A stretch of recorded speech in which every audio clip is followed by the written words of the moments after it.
very good evening from JL Murphy Reserve as we prepare for kick-off of this opening game of NPL Victoria Round 3. It's all to play for tonight as Port Melbourne Sharks host the newly promoted Eastern Lions. For Port, after playing some attractive football thus far, they're looking to capitalise on their run of early season home games with a win tonight. For Eastern Lions, their confidence will be boosted after scoring their first 2 goals in the top tier of NPL last Sunday at Lakeside Stadium. But it's going to be a matter of tightening up defensively after conceding 8 goals in their 2 games thus far. Thank you for joining us for the coverage of this one on the NPL Victoria channels. My name is Steve Curtin. The players have stepped out onto the pitch, and stepping in alongside me, it's a late change to the commentary team lineup.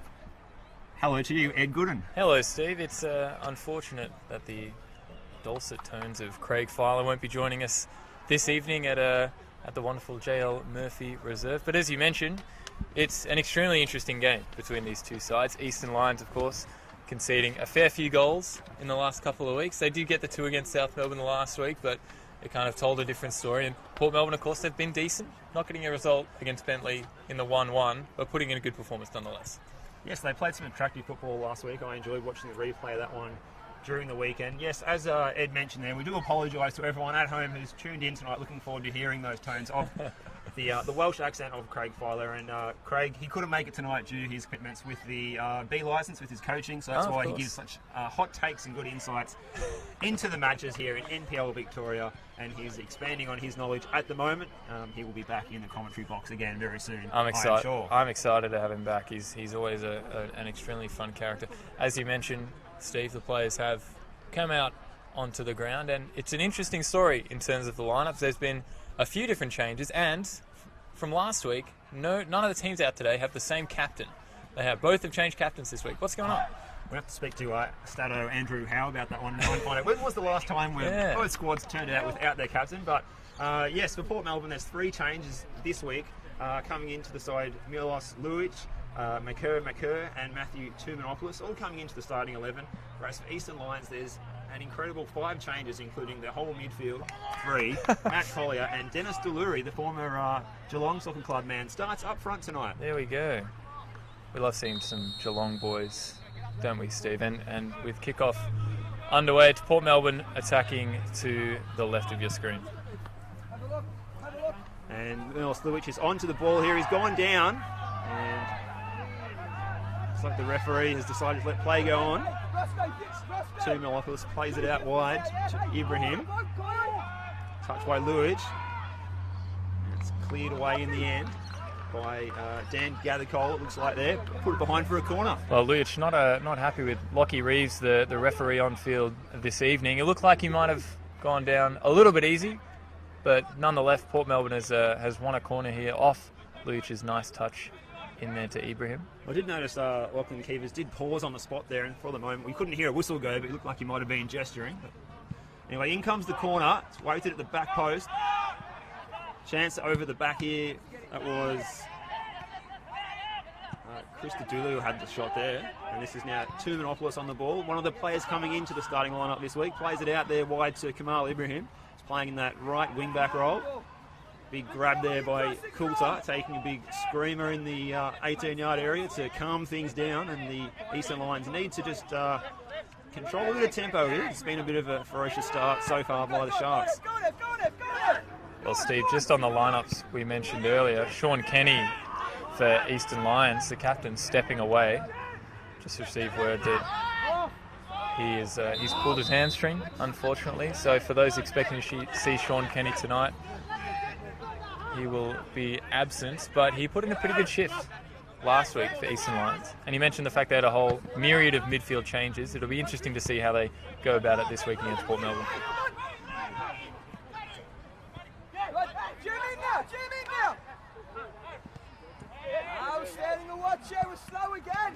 Here's Deluri on the ball, crosses the halfway line. He's got Daniel A to his right. Looks to take on the Port defence. It's maybe a touch too many, but still he goes. He's gone square to, that's Gathercole out there. And now Rizuki with the ponytail out wide on the left, looking to show some fancy footwork. Back inside.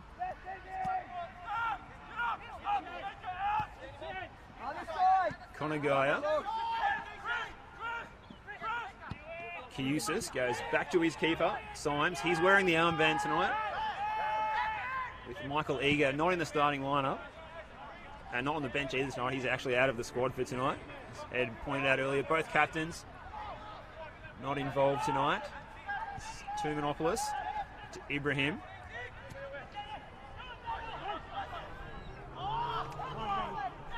Lions have got onto the front foot now, Ed, as DeGoey looks to bring the ball out of defence. Seems like they're playing a little bit of a pressing game. We didn't see this last week against South Melbourne. It was a difficult tale for them as South Melbourne's quality coming out of defence with the likes of Lura Malmazi and then their captain as well was really able to control the play. But this week it seems like they're coming on the front foot a little bit more. They're playing a little bit more aggressive. Port Melbourne doing well to play it around, but we'll see how they go moving the ball between the channels and between the midfield and defence. Another chance for Milos Lujic, another player coming into the starting lineup tonight. Turnover of possession. This is McLennan. He's playing a little bit deeper at the moment. Sitting in more of a number 10 role. This is Gather Cole. Looks to slide in McLennan, but in the end, Archibald does enough to escort the ball over the byline. A goal kick to Port Melbourne. They are attacking the southern end of the ground tonight. And this is McCurr. He's come into the defence tonight. He's playing on the right-hand side of the back three. Position where Ross Archibald lined up last week, and Ross Archibald has now moved into the centre of the back three, and Dugody's playing on the left of the back three, Ed. I guess that's kind of almost the benefit of having a back three. They're all centre backs, so you can just move them around either side and they'll be totally fine. Is that how it works positionally, Steve? I'm not 100% sure. I'm sure if we had Craig Filer here for a hot take on that one, it would be he would give you an extra insight to what I could offer today. He would give you a 25-minute analysis on one single position. He is a mastermind. Yeah, spare no detail there. Now here's Ibrahim to bring the ball forward. He's got options to his left. This is Yuta Konagaya. This is Chris Keusis. The space here for Ibrahim. Tumanopoulos. McCurr. It's elegant on the ball. McCurr bringing it forward. Ibrahim, first time pass. Konagaya with the switch. That was delightful. This is Keusis. He's got a bit of space on the left. Comes into the area, looking to get that cross in.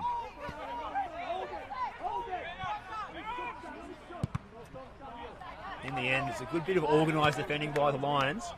And they pride themselves on being organised and compact in these situations, Ed. I liked the word pride that you used, Steve, in reference to Lions. Very much unintentional, Ed. Well, I'll credit you nonetheless. Interesting bit of play there for Port Melbourne. It seemed like they were pretty easily, or Eastern Lions were pretty easily spread by the midfield and almost the back three kind of getting a little bit too narrow maybe and not letting those wing-backs come back and play their role. Corner by Ibrahim. It's really lofted in there. It's bouncing around the penalty area. It's repelled by that Lions defence. Touched by Konagaya over the head of Keusis. Throw in to the visitors. What do you make of the all-white kit tonight, Ed? It's pretty smart looking. Well, look, we had Greg Blake joining me on commentary last week for the Eastern Lions game, and he was a big fan of the racing stripe. Yeah, the GT stripe, as it's known. Yeah, GT stripe. I think it's fabulous, and it looks even better in the white, to be honest. Do Eastern Lions have any motoring history in their geography? We'll have to check our history books for that one, but I know they date back to 1963, an era where the motor car industry was booming. It was. They were Scotch. They were under the name Scotch for a little bit as well. I believe so, yes. Yeah. They started as, I think they believe they had Waverley in their title when they first kicked off. Well, they've now conquered the entire region of the East, Steve. And they're looking forward to getting a game on their home turf as well, Ed, in the near future. I heard a burst irrigation pipe in front of the visitors' technical area at Gardners Creek Reserve has caused a bit of an issue there. Well, look, that's never good. And a pitch inspection will take place this week with the hope of playing their first home game in the top tier of NPL Victoria next weekend. Well, look, I think it'll be much dependent on the pitch inspectors and what footwear they will have on when taking that inspection. If they have wellies on, it's not a good sign. If they've got nice leather shoes on, should be good to go. I'm picturing pitch inspectors coming in the nice leather shoes.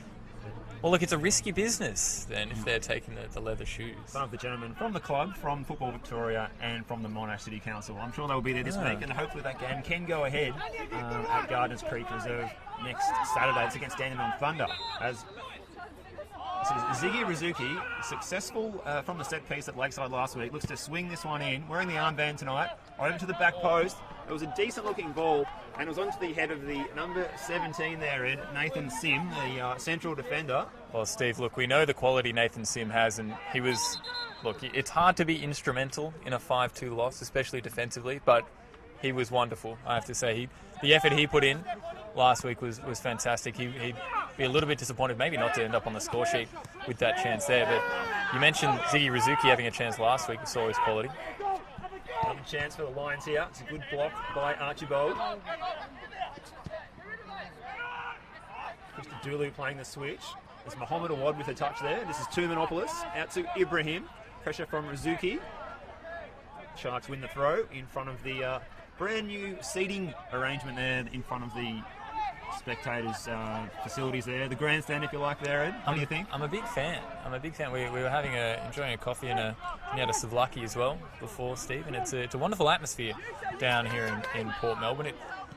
We know there's a fair few grounds kind of in the structure, but you feel like you're really at home here, and we've got a fantastic scaffolding here as well. So big shout out to Port Melbourne for looking after the fans, looking after the commentators and the cameramen as well. That's a credit to them. On this near side, we've got one man just reclining on the hill at the moment. He looks quite relaxed. There's no breeze here tonight, and that is certainly great for the comfort levels of not only the players but also the spectators. As the Eastern Lions prepare to take this throw, it's Daniel Gathercole looking to go with a long throw. As you can see where the players are lined up. Gathercole throws it in, bouncing around in the area, and maybe a chance here. It's potentially a high foot. Lions, still they go. Nathan Sim. Back to Matthew Collier, one of the players coming into the starting lineup tonight.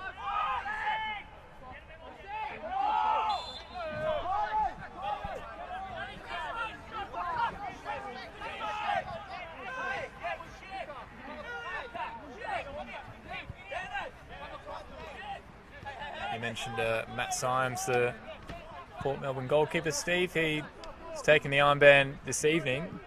Recently came back from a mid-season trip to Belgium for some trials last year, and he returned, but after registration, so he spent some time at Preston Lions. Daniel A with the attack into the area, and the Sharks can come away. That's a good bit of information there. I wasn't aware of that, but any footballing experience over there in the Low Countries would be something to relish, I would say. Is that what they call the Low Countries? The Low Countries, yeah. Oh. Yes, Belgium and the Netherlands. As Clennon comes forward here, gets onto his left, strikes it. It's the first shot in anger of the evening. It was well fielded by Symes. Well, the nickname of the big Scotsman for Daniel McLennan did not betray him there. He bounced his way through a few Port Melbourne defenders He's before. a powerfully built-looking figure and hit that with some venom. Positioning of the shot was straight at the ankles of Symes. Those are the difficult ones. So when they bounce maybe in front of you, you've got a little bit to deal with. The surface tonight, Ed, is looking in very good condition. It's wonderful, actually, I have to say. It gets me up and about, wanting to go down and have a kick around. Maybe, Steve, maybe after the game. Fancy that? Yes, I have to check if we've got a ball in the boot. That would be good. Just leave the floodlights on if you could, if you're in the administration of the club tonight. This is Maker bringing the ball forward. Looking for a wad. His touch lets him down. Chance for the Lions to play it forward. So it looks like Dan Gathercole was starting in the more advanced position tonight, the number 20 there. So a slight formation tweak from how they appeared last week. So it looks like Daniel A is starting alongside him too there, Ed. We did see last week, we saw the three at the back with Ziggy Rizuki playing left wing back, and then Daniel A playing the right wing back role. But it looks like it's shifted to a back four, and they're affording themselves a little bit more pressure on the defensive side as they're moving up the park and applying a little bit more pressure to to the ball-carrying side. So it'll be interesting to see how Eastern Lions go with this formation change. I just noticed that, Aaron Fabris is the number 13 right in front of us there. He's slotted into the usual position occupied by Daniel A. If you're wondering at home, Daniel A, surname spelled A-Y-E. This is De Godoy, former Australian Youth International, with Portuguese and Brazil heritage. Ball played forward, and it's headed on by Archibald, and back to his custodian and captain tonight, Matthew Symes. This is Makur into the feet of Conor Geyer. Those shiny yellow boots tonight. Out wide to Ibrahim. Conor Geyer gets another touch. He can turn and face forward, but again, his touch let him down.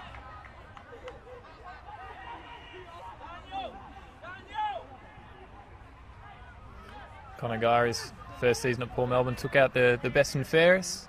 Steve, he was a little bit of a revelation in 2018. He's been impressive the first 2 games. We know his quality, obviously the Japanese international. Not international, but import, perhaps. He was a standout player for the Sharks, Ed, and his goal last week was a quality finish. One of the top goals, NPL standard.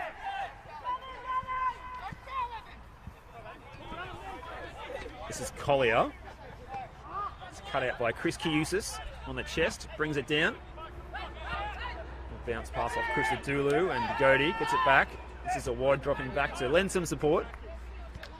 To say it's been a pretty good spell by the Lions, Ed, after they started on the back foot for the opening minutes. They've bounced back, and they've got a bit of momentum going for them at the moment, Ed. Well, they've composed themselves, and I think it's a credit to their defensive work rate and the midfield and the attacking players. The fact they've been able to press Port Melbourne, and they've been able to keep them in the back third, as we're seeing them now playing it back to Symes in goal. And it doesn't seem like they're really breaking their formation. They're staying really nice and compact, and it looks like, Steve, they're really containing themselves in a back 5, but then pressing forward to apply pressure to when it comes out to these kind of situations here. So, certainly it's a case of so far so good for Jimmy Williams' side. You could see with the fact there was little to no space for Port Melbourne out on that right-hand side. I think that, again, it's credit to the formation change. They're able to move things around a little bit more, have some more room in defence when Port Melbourne are able to bring it into the final third and create a little bit of danger. And you can see there in your picture a moment ago at home, Jimmy Williams very vocal on the sidelines, making sure that they stay on top while they are well organised at the moment and trying to cover all bases in their defensive unit. But in a way at the moment, Ed, attack is the best form of defence. They're getting the ball forward, and it's actually their defenders, such as the fair-haired or the red-haired man, Nathan Sim, and co, getting forward and being a bit of a handful for some of these Sharks defenders. I think that could be the key going into the rest of this game, actually. If they get a set-piece opportunities, Ziggy Rizuki, he's absolutely deadly from the dead ball situation. So we've got Gather Cole taking the throw here, and as you can see, once again, Nathan Sim, he's up. So it's a clear tactic here. Gather Cole's throw. He's gone to a shorter target this time. This is Gather Cole again.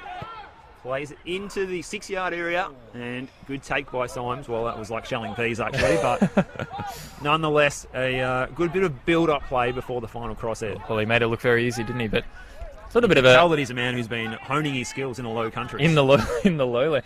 Very little hills to jump off. It's right. Purely vertical leap. Perfect for riding your bicycle and leaping to catch high crosses. Absolutely. But I'm sure over there it'd be a 4-3-3 system. Not many balls played in the area there as well. Chance for McLennan. It's blocked by Archibald.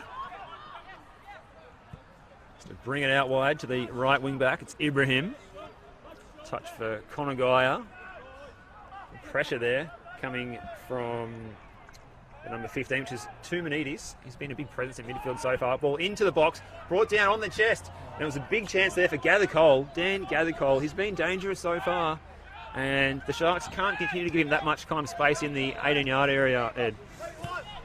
He brought it down really well on his chest, didn't he? It was kind of, the ball just kind of came in out of nowhere. It was from the press again, as we mentioned. And difficult chance. I think he did quite well to get it down to the opportunity that he made in the end. But again, as you mentioned, Steve, the press of Eastern Lions causing danger. Port Melbourne, I think they need to compose themselves a little bit. Again, taken on the chest there. And a bit of an incident. It was Daniel McLennan bringing it down. He's copped one on the foot for his troubles from Tumanopolis. And the referee comes in.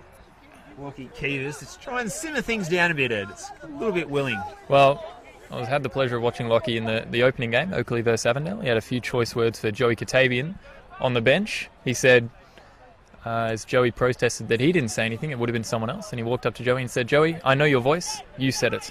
So Adam Piddock may have to watch himself, and he's getting a brief word from the fourth official as well. It's Alejandro Azcura having a chat to Piddock as the ball's put in by Sim. And again, another strong take by Symes. He'd be good at Jack in the Pack in primary school, I reckon. Jack in the Pack, that was something that you took part in your childhood, Ed? Absolutely. A tall man like myself, I had to. Would have been a crime. Is this perhaps the equivalent to what I would have played when it was called perhaps Markers Up? Markers Up. Yellow card here. It's Rizuki. He slid in, took out Konagaya right in front of the home fans. And it's always an area where you are taking your chances committing fouls because it can get quite inflamed quite quickly. And yellow card shown there to Rizuki. Into the book. Well, Rizuki looked like he containing himself slightly. He's not known for his hot temper, so perhaps just a wayward boot or a slip on the surface, but goes down in the book nonetheless. And you're right about the away support. I think Port Melbourne, they're relatively relaxed. They're kind of chill, so you're not going to hear too much from them, but it'll be there nonetheless. Christodoulou, Kiusis. Numbers around him. This is Mohamed Awad. This is better by Port Melbourne. Mohamed Awad faces forward, plays it into the box. It's over the head of, that's Rizuki. They're trying to bring it down. Now this is Kamal Ibrahim.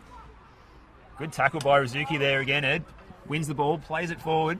And it's a bit of a heavy touch by Daniel A there. He's the usual right wing back who's just slotted in up front tonight.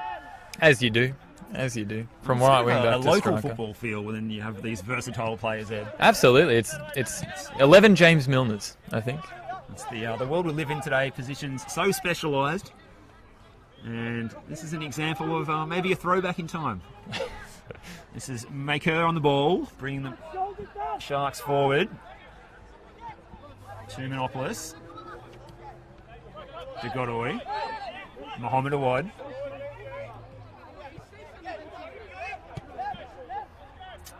Archibald, as we said earlier, playing in the centre of the back three for the Sharks tonight. And it's everyone back behind the ball now for the line. So they're just sitting a fraction deeper now, Ed, so maybe a slight tweak.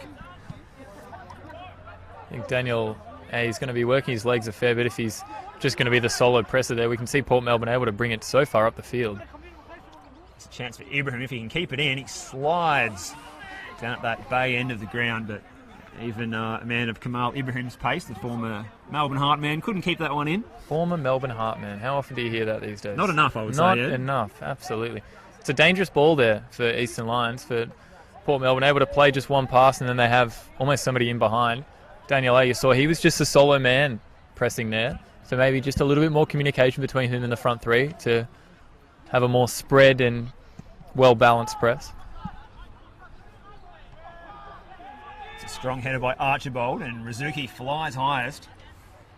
McLennan looking to play in Daniel A. Pressure from Maker. Still he goes, Daniel A is into the area. This is A. And Symes does enough there. Very tidy by Daniel A. He cut inside from the left and skipped past a couple of players before getting a shot off. Unfortunately, it was blocked, but see the quality he has, the quick feet, the happy feet, Steve. Yes, he's certainly no penguin though, Daniel. No.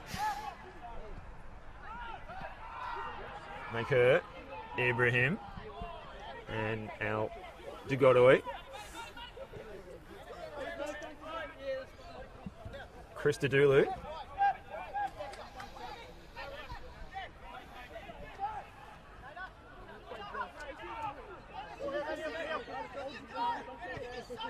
Mohamed Awad is dropping into deep positions to try and create something at the moment for the Sharks. I think it was Ross Archibald calling out, saying, give me something, maybe asking for a little bit more from his Port Melbourne creators. I think when the Sharks looking up, they're seeing a sea of white. It's like looking at a cricket team. A sea of white from the Sharks. That's good by you, Steve. This is Krista Dulu with the strike, and it was not far away either. Krista Dulu's whipped one with his left foot, and it's catapulted into the side netting, I believe. It's hard to tell. The depth perception is off from the angle we have, but it was a powerful strike, and it looks like the Eastern Lions coaching staff are just telling their boys, recognise the fact that there's danger from range, close him down. Well, it's a bit of a warning shot, and it was quite a strike by Evan Krista Dulu. It was very tidy. And the Lions might need to step up a little bit higher in their defensive line now. There's certainly no getting in behind the Lions at the moment when they're sitting in that position. Well, they're going to have to stay composed, Port Melbourne, with the way Eastern Lions are playing. And with the leadership at the back they have, the experience they have, and they also have creators. Lujic even stepping forward into the midfield maybe to receive a ball. Got to be really proactive, Port Melbourne. It's extremely important with the way. It's a little bit of exchange of positions there. It was Mohamed Awad dropping into that number 9, Lujic coming deeper. And now they're switched back again. So they're just trying to move around. They're going to need to keep switching around. Because you look at Milos Lujic up there, he's been faced by 2 and 3 players most of the time. He's not going to have a lot of opportunities to be able to play the ball into his feet and turn him face forward, you would say, at the moment. And not a lot of opportunities to get in behind. Oh. Archibald really making a bit of a run forward. This is Collier, strong on the ball. Still he goes. Chance for Caeusis though now. It's a good block there. It was Aaron Fabris. Puts it behind for a corner. And a bit of a chance for the Sharks now from the set piece. I think the set pieces might fancy the Lions tonight, but the Sharks do have Makur, Ross Archibald and Milos Lujic. 3 good targets. Big boys. Big boys. They are big units, as Craig Filer would say. Big units, Steve. Big units. Correct. It's going to be Ibrahim take the corner. He has Caeusis standing to his right. In it comes. And it was Makur that was a target, and this is Krista Dulu! And we've seen him shoot from range only a few moments ago, and that was not a bad effort again there, Ed. Well, he's hit it again first time on that left foot. It was the other side of the goal this time that he just barely scraped past. Again, danger from range. And our Eastern Lions aware of the threat, obviously, from a corner situation. They have to really be proactive. They really have to close these players down. Port Melbourne, again, they're creating a little bit of chances, but credit to Eastern Lions. All of Port's chances are coming from range, and if they're forced to shoot, I think Eastern Lions might take that from a percentage perspective. Force them into a frustrated state of mind, perhaps, there, Ed, as you're saying. I haven't minded Krista Dulu's game so far. 29-year-old. He's an exercise physiologist by trade. My goodness. So that might come in handy. Did he pay for that sponsorship, Steve? I'm not sure if he runs his own private practice, so that level of detail is not available to me. This is Archibald now. He was almost sold short by Makur. Daniel A was looking to close things down. Switch out here to Chow Digoroi. Lions just allowing a little bit of time on the ball for these back 3. As the only player pressing is Daniel A. This is Makur into the feet of Connor Geyer. Here's one that the Sharks need to get heavily involved into the game to break down this Lions defence.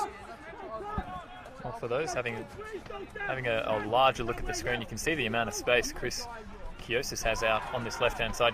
We heard him calling for the ball before. If Port can maybe spread the play a little bit, Steve, I think they might have a better chance of maybe just spreading out this Eastern Lions defence and opening up a little bit of space for players like Lujic to maybe be a little bit more creative. That's right. Well, I'll put my Craig Filer coach's hat on here, and I'll try and say that perhaps they need to move the ball faster and try and move around these Lions players. They're very set in their defensive structure, Ed, and they're going to need to move the ball side to side quicker, and then they can try and penetrate and go for that killer pass once they start moving them around. At the moment, they are very settled and they're doing well, the boys in white. It's a header for Lujic.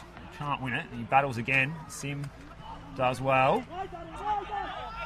For those watching at home as well, if any thoughts on the game, feel free to leave a comment down below. We will be getting to them during the game. This is Digoroi and Archibald.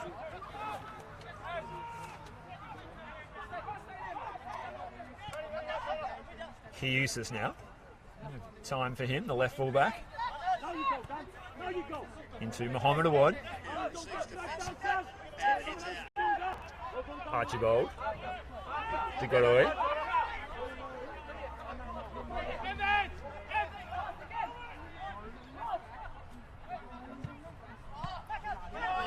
The pass doesn't come off, but eventually it does fall to a wad. Now we're back to where we started again.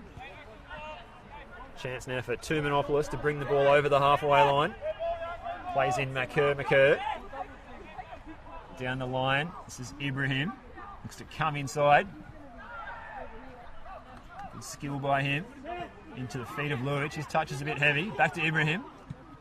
Christodoulou looking for Kouyoussis. Doesn't make it. Collision of players.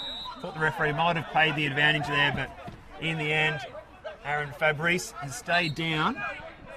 And looks like Kouyoussis is going to be in a little bit of trouble here, perhaps, Ed. Well, I think he's going to be in trouble with the Eastern Lions players after the game, Steve, with the amount of words Daniel Sim is giving to him. And you mentioned Fabrice and Kouyoussis. They both met the ball well, but it was Kouyoussis who took more of the man than the ball. And Fabrice maybe a little bit worse for wear, but he's up and about. He's ready to go. And Nathan Sim, he put a word in. Yep. And nothing past that. At least for now. And that was the end of the story. Yes, well, we are yet to see. Yep. I haven't seen anyone yet to take on Sim in the defence there. They don't have the red kit today, but he does have the red hair. This is Coulter. You have to have at least one. With the free kick.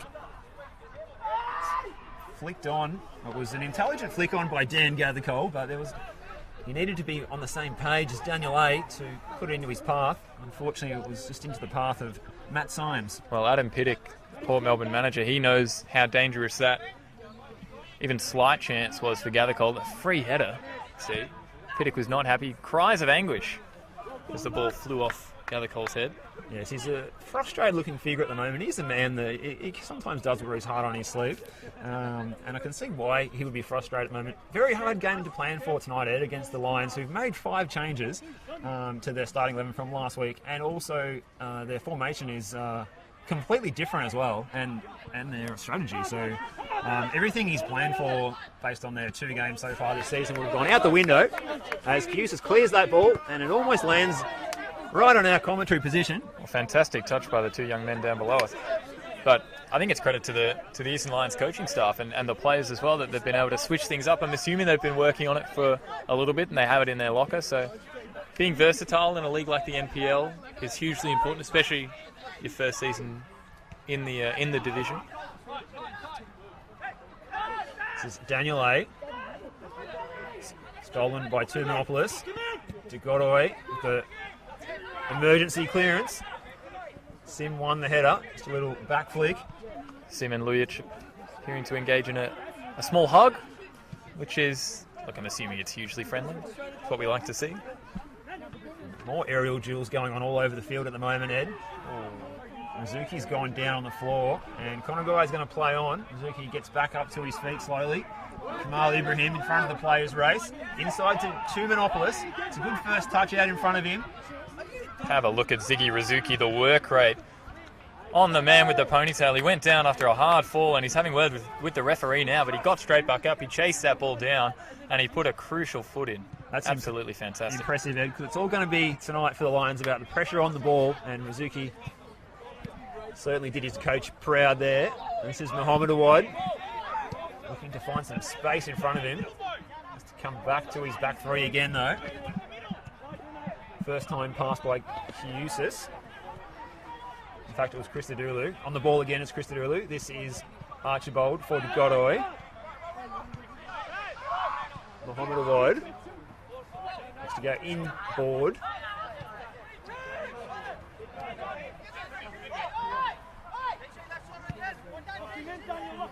Archibald.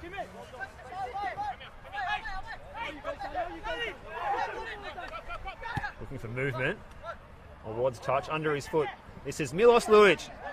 Looking for options. Goes back to Tumanopoulos. There was almost a shot on there, Ed. He didn't take the chance.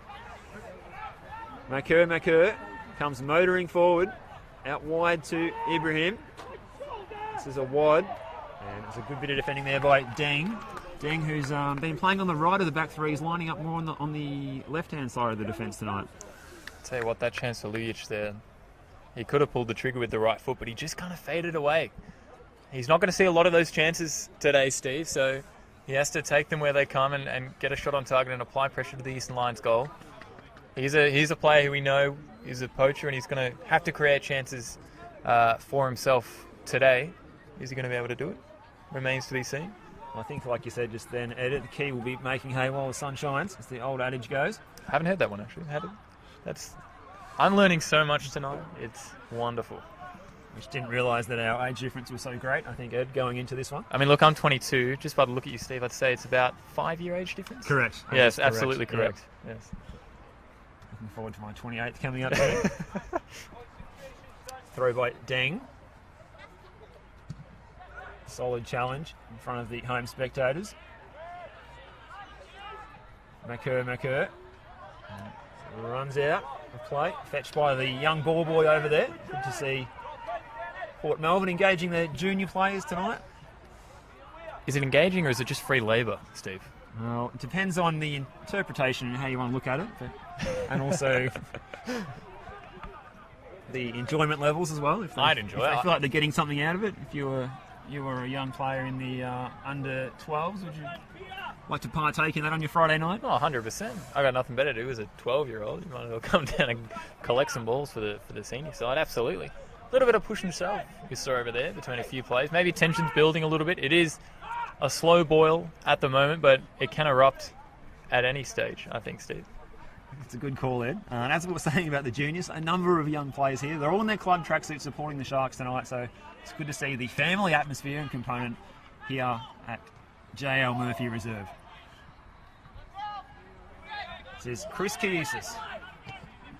Come inside. It's a good ball for a wide.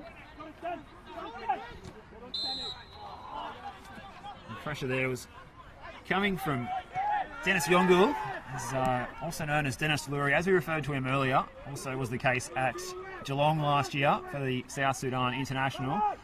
He, on the team sheet, is referred to as Dennis Lurie, and sometimes Dennis Yongul, depending on which take you have at the time.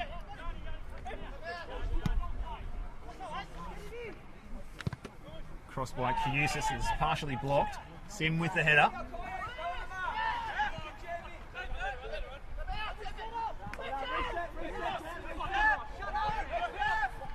Chris Didulu's throw back to Jagodoi. A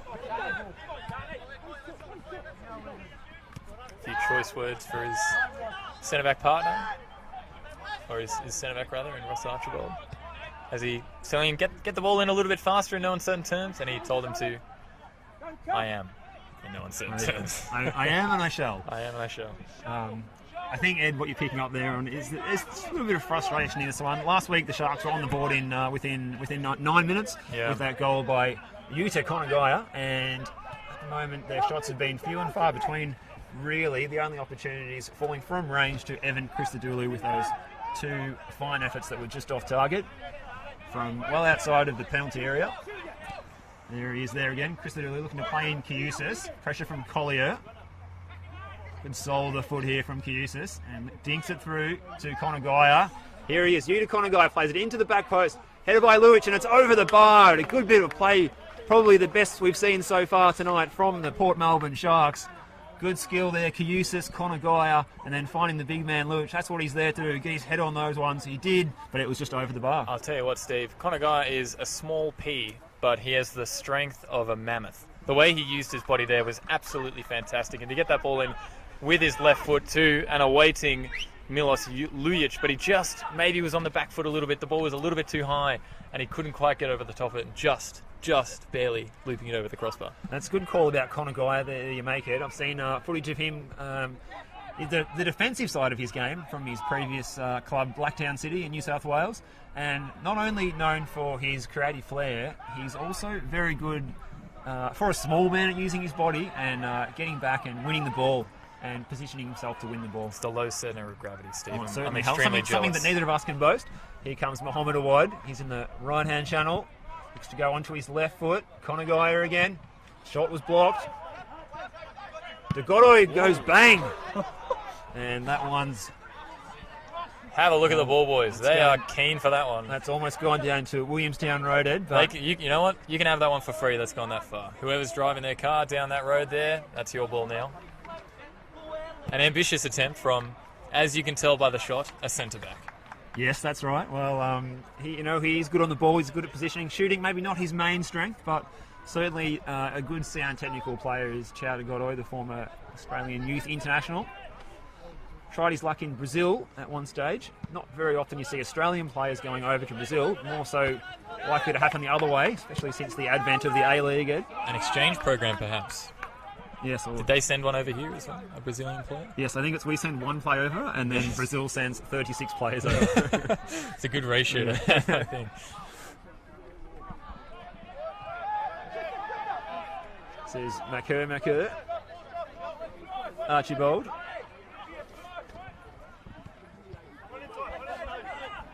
Fun fact about Ross Archibald, Ed, he actually made his debut for Melbourne Heart, replacing Harry Kuehl.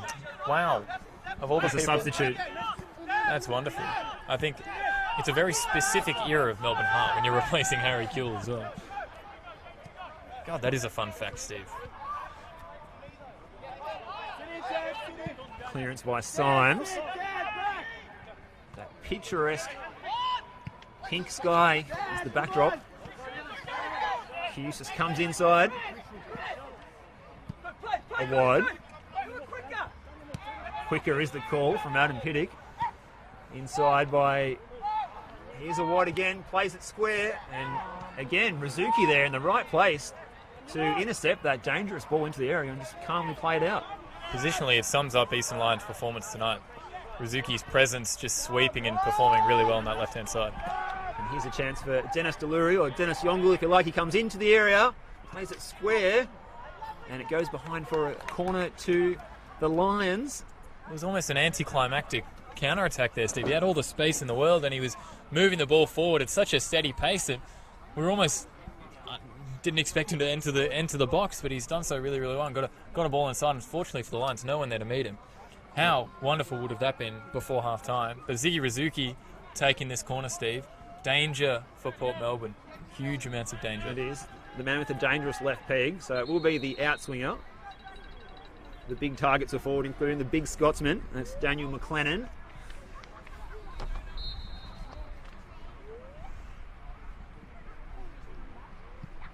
It's taken by Rizuki. It's away by Makur and Awad. It's a good through ball by Krista Dulu. Finds Kamal Ibrahim. Looks to take on Deng. Good defending by Deng though. Forces him back. Excellent professional foul by... Good place to give away a foul, actually. I think if Craig Filer was here tonight, Ed, he would say that was a sporting, intelligent foul. Absolutely. I mean, it's one of those where you're not going to get a yellow card, so you might as well just give him a hug, hold up the play. Let your defenders get back after the set piece. Very, very clever. You've got the big men who'd been forward, such as Sim. He loves it, doesn't he? Can resettle. We're going to see him going forward. It's going to be a constant theme tonight. This is Archibald. Krista Dulu for Tumanopolis. Kiusis goes onto his right into the feet of Luich. And it was a crafty little flick by Luich, but Awad was, well, really, he was nowhere near running onto that one. It was quite ambitious. Well, we know how the quality that Luich has, especially in those kind of one-touch situations where he's always going to be on the ball, and anytime he gets to his feet, he's at least going to cause a semi-chance. It's just if the Port Melbourne attacking third around him can read him well enough and get behind him. It's only been 3 games, and he's came off the bench last week. He's only had the one start, so we'll see how he goes moulding. Yeah, it's a hard skill to come into the game at the start of the season. You haven't had a lot of minutes, and especially as a striker. As a striker, you don't get a lot of opportunities. Yeah. That's why they get the big bucks. The ones that can come on and score from 1 or 2 opportunities. This is Makur into the feet of Connor Geyer. He's out wide on the right. Comes inside to Archibald. Good pressure from Daniel A. Still he goes.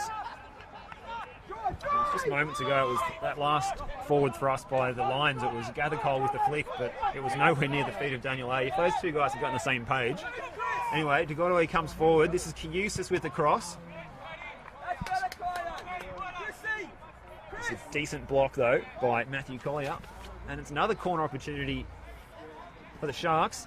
There's Makur and Ross Archibald saunter forward into the penalty area, Ed. I like how nonchalantly centre-backs just kind of stroll forward. Like, there's no rush. Everyone's going to wait for them. You can't take a corner unless the biggest men on the field are all situated within an 18-yard box. Sort of have the strut of a 100-metre sprinter, perhaps you could say. Absolutely. That's a very distinct comparison. This is Kiusis, and again by Ibrahim, touched by a wide. And Konagaya, blocked though by Rizuki. And Rizuki follows up again and makes sure that he does the defensive duties well. Christodoulou to Terminopoulos, two central midfielders combined. Terminopoulos still sitting in that defensive role after being adjudicated as one of the shorter men at the corner to stay behind. Is it insulting or is it a compliment to your pace, Steve? Oh, look, I'd like to go with the positive. Absolutely. There, Ed. Yeah. Don't want to leave your draft horse of the 11 exposed in that position. So yes. For those watching, perhaps switching to and from games, we can provide a score update. The scores from around the ground. If you don't want to know the scores, look away now, as they say. Or in this case, turn your volume down. We have a spoiler alert for you. Green Gully 2-0 down to Avondale within 27 minutes. It was Carpenter in the 9th and Stefan Valentini giving Avondale a seemingly commanding 2-0 lead before 30 minutes. Good scoring run for Valentini. 2 goals in 2 matches. Well, he's playing number 9 now. And a ripped shirt last week too. Did he? Did he get a ripped shirt? Yes. They don't have that many shirts, I'm guessing. Where does that go? Well, he was substituted straight after because that was going to be a problem for us commentators with the potential number change. And it's the shirtless man on the ball. Well, it was only a partial tear, so it sort of formed almost like a scoop T-shirt look. Butterflesh might have been good on the town in Geelong afterwards, after that match at Stead Park last week, after they were celebrating a 2-0 win over Altona Magic. This is Kiusis with the set piece. It's a little too shallow. It's blocked by Collier in those orange boots. Dazzles away, clears the ball. Terminopoulos, inboard for Makur. Gets it out of his feet and plays it out wide. Kiusis again. Chance for Christodoulou. Pressure from Collier. Still gets the cross in though. And it was Dugoto who was forward. He flew a little early, you could say there, Ed. He was up and about a little prior to the arrival of the football. He was about 6 feet in the air before the cross was played, Steve. So he was coming down and the ball just reaching. But a fantastic leap nonetheless. Yeah, he's 188 centimetres as well. That's big. So he's not a small man. Port having a bit of a purple patch on the ball now. They're working the ball really well, utilising this left-hand side, perhaps trying to avoid Ziggy Rizuki on the left-hand side. And we see the 4th official gracefully raising the 1 minute of added time. And a chance there. It's good save by Keegan Coulter. This is Kiusis with the cross. And can they win another corner before the break, perhaps?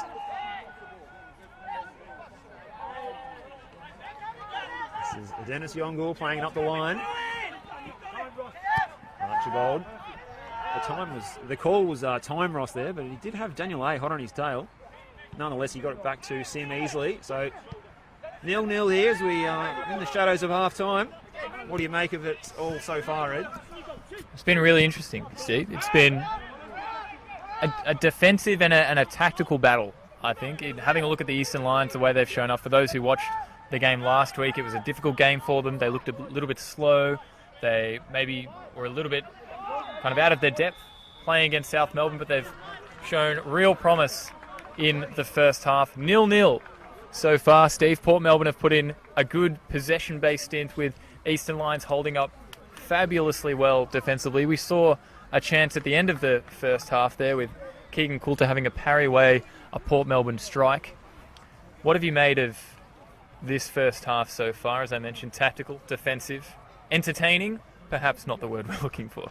Well, I think it depends what sort of elements you value of the game, but certainly for the Lions, you have to factor in losing Sean Kenny and Ryan Losty in particular, as well as James Doyle out of the starting 11. They're 3 centre midfielders from last week. It's been a tactical masterclass by Jimmy Williams to keep them in the game, and not only in the game, but very competitive as well. So for the Sharks, they just need to sharpen up a little bit, and they can get the job done here on their home turf, I think. But It's certainly anyone's game at the moment. It's going to be an interesting second half, as it is 0-0 here as we go into half-time. And the only caution of the first half, Ziggy Rizuki for that sliding tackle. And the players head up the tunnel, and we're going to have a short break. And we will join you again in just a few moments.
that's it now.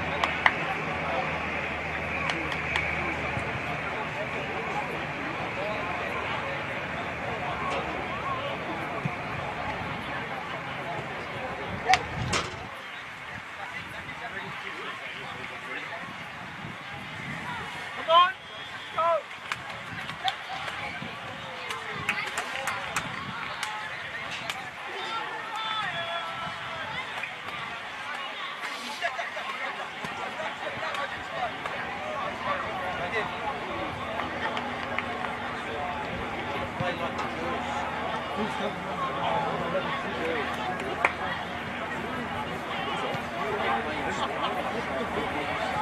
Keep going, come on. They're changing it. Uses. They're probably going to go back.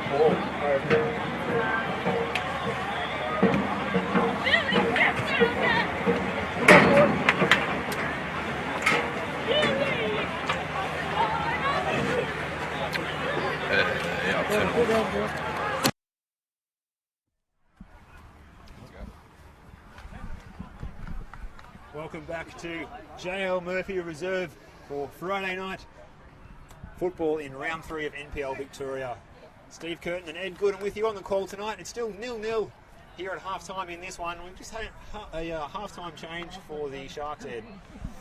It appears to be, Steve, we're still receiving word on who exactly it was. Chris Duggan, the striker, who played a big part in Port Melbourne's goal last week, has come on for the left wing-back, we believe, Chris Kiusis.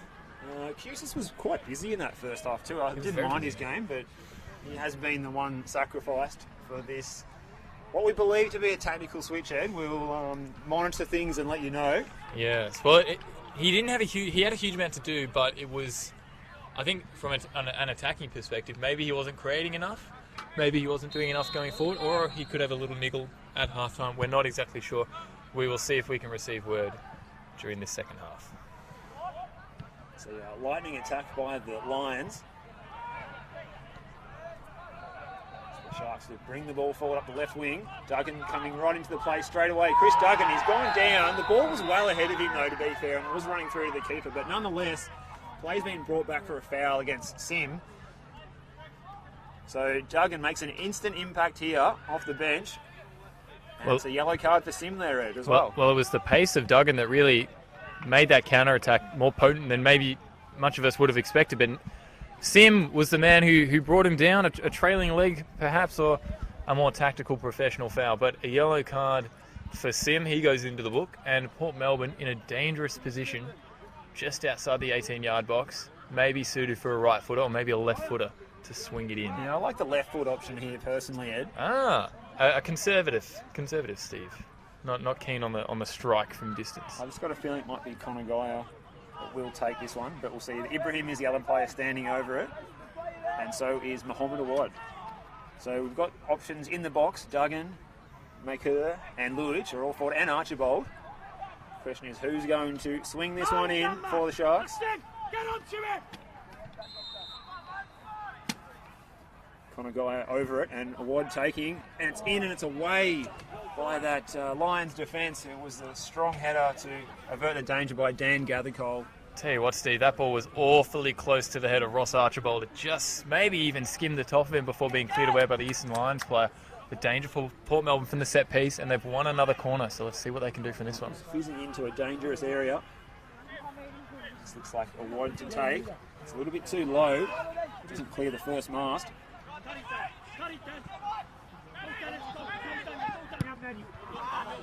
Away by Tumanopoulos.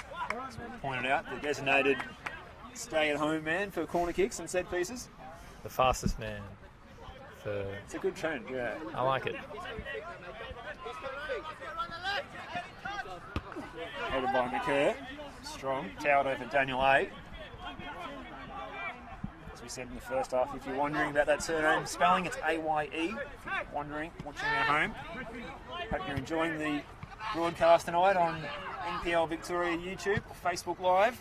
As Luich sprays that one out to the wide left. Mohamed Awad now looking to show some class on the dribble and cross this one in. Luich is there, and it was a good chance. And now Tumanopoulos And again to Monopolis, and it just won't go in now for the Sharks. I think it was Sim who got a small block on that one, just kind of patting it out to the 18-yard area where they had another chance. But maybe the ball just pinballing around too quickly for both sides, and the chance almost just kind of scuffers away, nothing coming from it. But it's an exciting start to the first half, especially considering what we saw. Oh, exciting start to the second half, especially what we saw in the first half, Steve. That's right. It was an arm wrestle and a slugfest in that first half, but this has been a right open to this second half, and it was that skill by Mohamed Awad that set up that chance. So it could be that individual brilliance, Ed, that is what unties this defensive stranglehold that's on this match at the moment. I don't mind seeing a little bit more of an open game, Steve. I'm sure those at home would mind it as well. This is Dennis Delury bringing the ball forward. And a chance for Daniel A. His touch went up in the air, and it's a free kick against the Lions. You can see the speed there, Dennis Yongle, Dennis Delury, if you like, that he possesses. Very quick on the counter. He scored a sensational solo goal in the Geelong Derby last year, the G Classico as it's called by some. The G Classico. To take all 3 points at home for Geelong Soccer Club over the more fancied North Geelong Warriors in front of a huge crowd at Stead Park last year. This is Mohamed Awad. Good skill from him again. Gets the ball into the box. Lewis is the back post. He can't volley it down low enough, and it goes over into the trees behind the goal there. It's pretty easy to see from that chance that if he was to get a strike on it, it was most likely going to spray either over the bar or away. But huge credit to Mohamed Awad, who managed to get that ball in down that left-hand side. And it looked like Lujic was maybe just a little bit off the pace, not quite getting to that one. It was a difficult ball to read, but again, it's Port Melbourne creating chances as the game's opening up a little bit. It's going to be interesting to see how Eastern Lions combat the opening up of the game. They're going to need to maintain their defensive rigidness and concentration. Rigidity. In the first half. Rigidity. Is that a word? Rigidity, I think, is the word. Yeah. Perhaps. Yeah. You saw behind the goal there of Keegan Coulter the signage saying "as one." That is there for the bid for the 2023 Women's World Cup by Australia and New Zealand. That's due to be announced in June. The Sharks come forward again. Ibrahim. Mizuki's gone down holding his shin. Looks a bit nasty. Ibrahim with a cross. Lujic was there and the header was mistimed. It's a problem here for Rizuki. He's in a lot of pain at the moment there. Looks like it appears to be an impact injury, but obviously I'm no physio, especially from this type of distance. But Rizuki has been fortunate in the past. He's been relatively clear, but he does appear to be in a lot of pain. Physio doing a few tests now. He was actually one of the stalwarts of Eastern Lions State League sides back in the day. Stevie's been a ever present at the Eastern Lions, coming from the State Leagues up through the NPL and then finally into the First Division here. So, and we saw the quality of him during the game today as well. He's been instrumental in defence, and you know, when Eastern Lions do have opportunities to go forward, he's definitely going to be there as well. That's right. It's impressive to see these players that do have the ability to step it up and step it up again, and then reach the highest tier in Victorian football, coming from playing as a state league player, which is, I mean, it's a different atmosphere altogether, isn't it? The level of professionalism here in NPL Victoria, clubs using GPS tracking, quite serious physical conditioning coaches, statistics. It's a far cry from the state league games. And I like that physio's bag, Steve. It looks like he's got almost looks like a small accordion bag, if I was to describe it. He may have a musical instrument in there. I'm not sure. Well, look, we don't know what kind of treatment Port Melbourne are giving their players. Maybe musical therapy is one of them. But if whatever treatment was given to Ziki Rizuki, he does appear to be... It looks like it's worked. He's ready to come back on. Just imagine the physio coming out and playing a tiny ukulele to I like that. Boost the spirits of the injured player. Ukulele's already quite small. Imagine a tiny ukulele. Yes. Certainly the sound wouldn't be able to travel far enough to be picked up by our microphones here It's on an this stream. Exclusive to on-field talent, unfortunately. That's right. Well, it shows you've got to make it, and that's what Rizuki has done from the state leagues up to the top tier of Victorian football, and well done to him. Which is what it's all about, I reckon. It's a good story. It's fantastic. It is. It's a good story and deserves to be told to the not only the footballing public, but just the general public in Victoria. This long throw comes in. Again, Sim was forward as the target. Collier. McLennan, the big Scot, runs onto it. Still he goes, uses his body.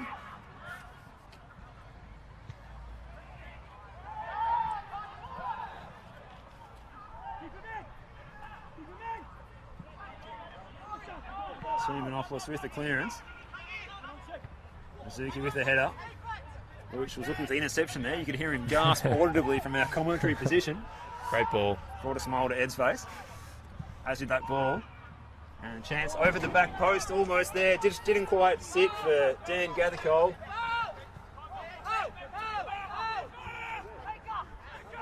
McCurr plays it up the line. It's gone over Deng's head. And Sim comes across to do the sweeping. And Denai Luich a chance to run onto the ball.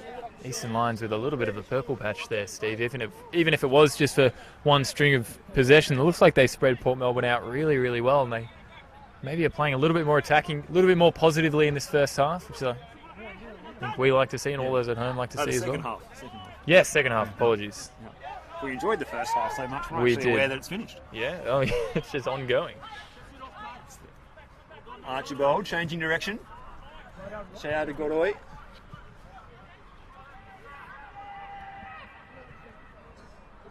It's like Chris the Driller dropped into a left-hand side position. Now here's a wad. Plays it into the area. Chance for Ibrahim. It just bounces agonisingly over his head. So Rizuki can bring the ball away and the Lions survive another chance by the Sharks. Perhaps not quite growing enough when that ball came in. He leapt, trying to reach it. Both Luhic and Ibrahim trying to reach that ball, but it just looked like it bounced over the top and evading both players. It's coming closer and closer for each side, Steve. It's becoming a bit of a fascinating fixture now as we're moving into the 60th minute. De Godoy goes long, looking for Duggan, the substitute. Ibrahim, he can keep this one in. Peter, get with him! Looking to beat Rizuki. He goes to the floor. Rizuki does not agree with the referee's decision here, but Oki Kivas has made his mind up, and it is a free kick to the Sharks in a dangerous position, Ed. It's an interesting position, Steve. It's obviously almost a short corner. So there's not as much room for the ball to move in the air and wiggle its way around, but it also poses a threat of if you get a good ball in, it's going to come in fast, it's going to come in hard. So defenders have to be aware that attackers could be ducking and diving around the ball. You can guarantee that there's a good chance of quality on this ball with Yuta Konagaya standing over it. Ibrahim decides he's not interested in taking it. He's going to go and stand in that near post area, perhaps in front of Keegan Coulter to try and distract him. And it's Konagaya playing it in. And it's a good defensive header by Sim again. That man is so useful at the dead ball situations, whether it be attacking or defending. And here's Konagaya again. Pressure from two opponents, and his back heel was straight to them. So there you go, a turnover by Konagaya. Daniel A can bring the ball forward, looking for the switch. Gathercole was the target, well read by De Godoy. Collier intercepts his touch. Looked like a chance was coming up for Aaron Fabrice, but I think the referee might have called a handball there. Whistle was gone. Yeah, I think it was a handball actually. Collier playing that ball up to the right wing, but you see the quality of Daniel A on the counter-attack there, Stevie. He knew he might not have had the pace to get past that Port Melbourne defender, but he stepped back, stepped inside, and raised his head up to see his Eastern Lions teammates crusading forward. And he opened up the space well with a really tidy cross ball. Collier's ball, headed away by Krista Dulu, on by Duggan. Liked his game since coming on at half-time. It's like a man playing with the point to prove. He's got a wad to his left. Mohamed Awadi's also been good since half-time. It's almost been like a different player in the second half as Mohamed Awad since moving out wide on the left. And they switch it all the way out here to the right. Ibrahim with the cross. It's a hanging ball. It's floating. And there's the header. It's Chris Duggan, the half-time substitute.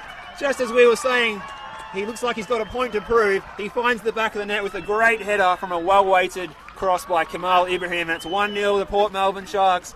Chris Duggan. Well, what's a ball by Kamal Ibrahim. Is so proactive, looping that ball in over the top and meeting the head of Chris Duggan. It's a rising header, and he's met it so well and just poached it round the back side of Keegan Coulter's goal there. And as you mentioned, it's such an integral time for the goal to come.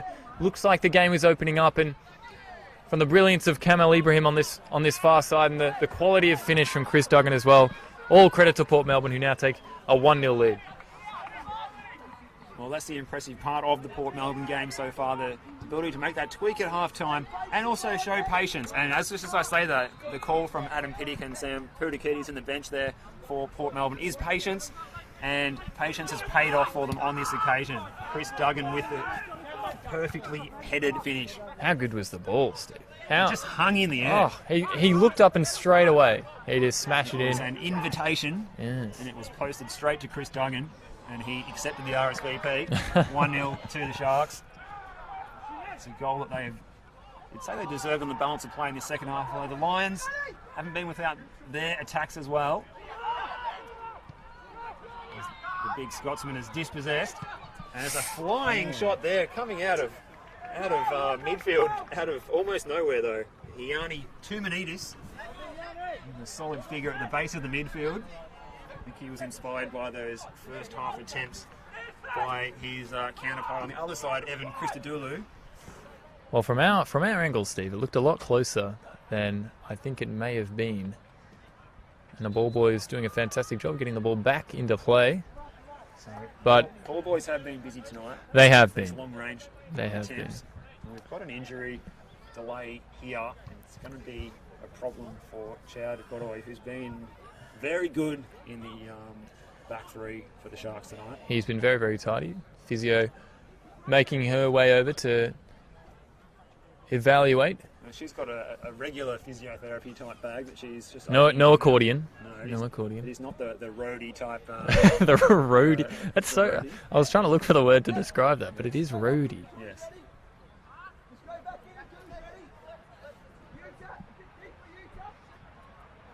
In the game last week, the physiotherapist at Lakeside doubled as a cricketing physiotherapy for Sri Lanka. I wonder if there's any physiotherapists that have also dabbled in the music biz and been a roadie. Possibly. I mean, I think it's...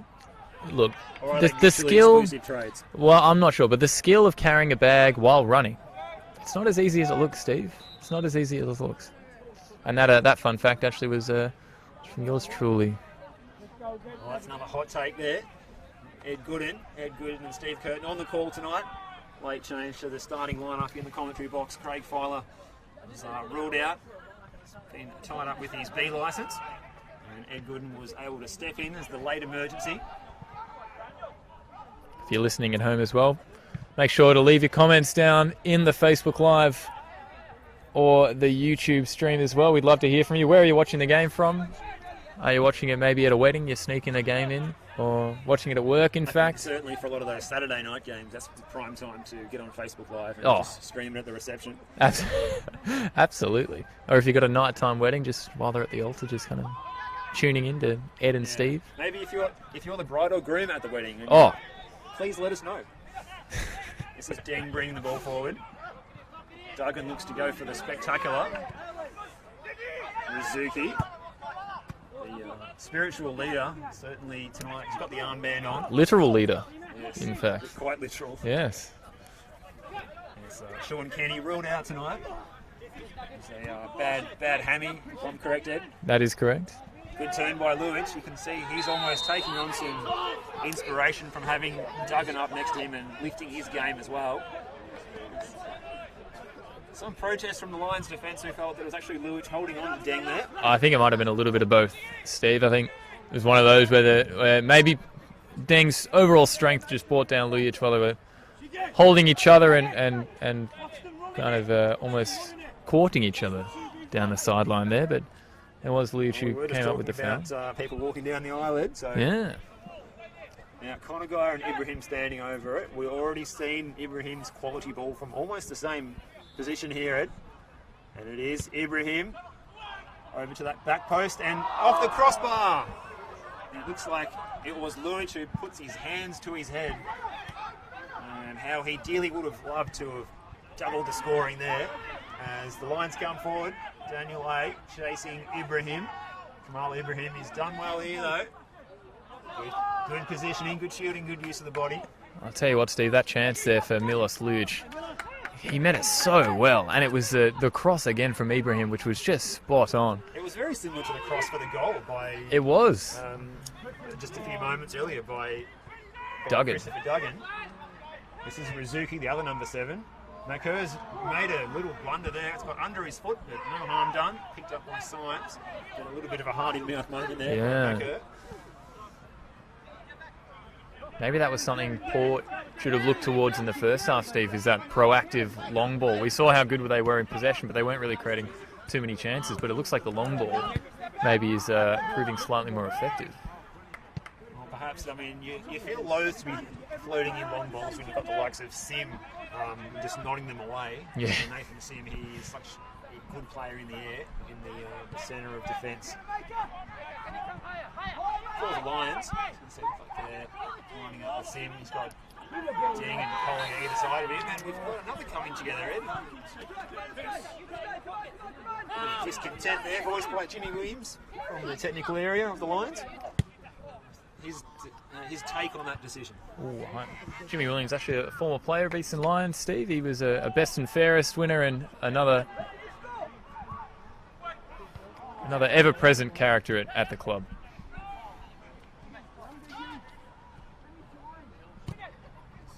Interception by Makur to Manopoulos. This is a wad. A wad with the strike. And a great save by Symes. He's tipped. By Keegan Coulter. And a wad's hit that one very well. Might have been one for us up in the commentators. Stanchion, I think maybe, Steve. He looked relatively comfortable. He is quite a large man, so I think it was just a tip over the top. Yes.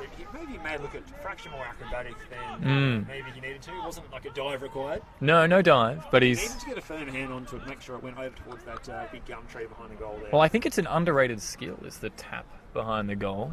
I don't think the average man could do that. I think it's a good skill for like your five-a-side, like your futsal and stuff. I know kept goal there where you don't need to jump. You can usually use your arms and legs. Reach. Anyway, in comes the cross by Ibrahim. It's another hanging one.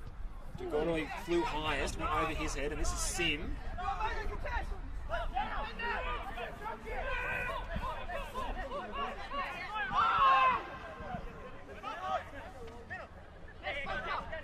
Daniel A receiving from Yongo. Fantastic turn in the midfield there to spread the pass. It looked like they might have been locked in, but it was It's 2 minutes to get on the ball here again now. Just being solid at the base of midfield for the Lions tonight. It's had a big task to do with their midfield 3 all changing from last game where they lost 5-2 to South Melbourne and Lakeside last Sunday. Also a quick turnaround for Jimmy Williams' side too, Ed. Playing on Sunday, back here again on Friday. And a chance here, perhaps for the big Scotsman. It didn't translate though. Daniel McLennan. It was just a touch that maybe let him down. He pushed it a little bit too far in front. And this is Luich. He saw Sim ahead of him and decided to, in turn, retreat backward. Smart decision. This is Makur. Goes all the way back to his keeper. I'd love to see a little bit more of McLennan on the ball, Steve. He looks... He's an imposing figure, but he's got fantastic pace and a good turn on the ball when he gets a chance to turn and look into the space ahead of him. I just wonder if Jimmy Williams entertained putting him into the front two, as he's played in the first 2 games so far this season. Here he is again, McLennan in midfield. Silky first-time combination there. 2 Manides. Hear the frustration there from the big Scotsman as the ball runs out, taken quickly. Krista Dulu to Duggan. Duggan, solitary goal scorer tonight. Here he goes. He moves well. I'm not sure if it's the uniform, but he strikes me similar movements to someone like Dimi Petratos here. I can see that actually, Steve. I can see that. Could just be the uniform and the colours. Matthew Tumanides. Tumanopoulos, sorry, should I say. Mohamed Awad.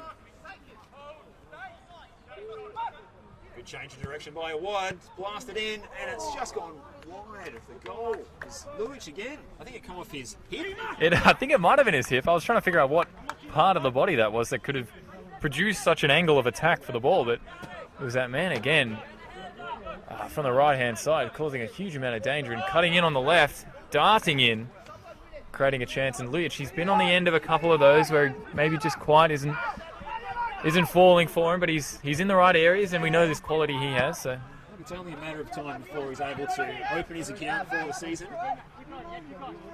You know the struggles he had last year at the Oakley Cannons, Yes. Steve. He was a bit-time figure for that side, even with the difficulties they had at the start of the season. Was perhaps labelled as a cause for those. But he's found a new home at Port Melbourne, and he's getting his chance up top tonight.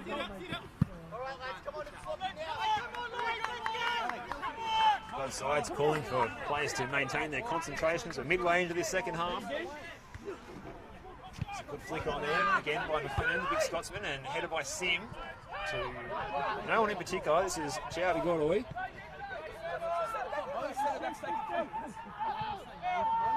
Ibrahim goes all the way back to Symes. To Goroi. Archibald. First time pass there by Ibrahim. Switch by Chris Dulu. This is Maku. Maku can bring the ball forward.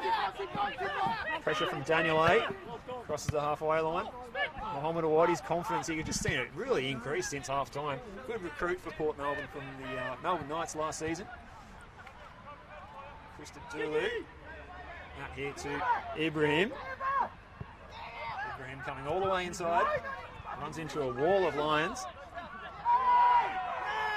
280s does enough. Daniel A on the chase. Archibald's quickest.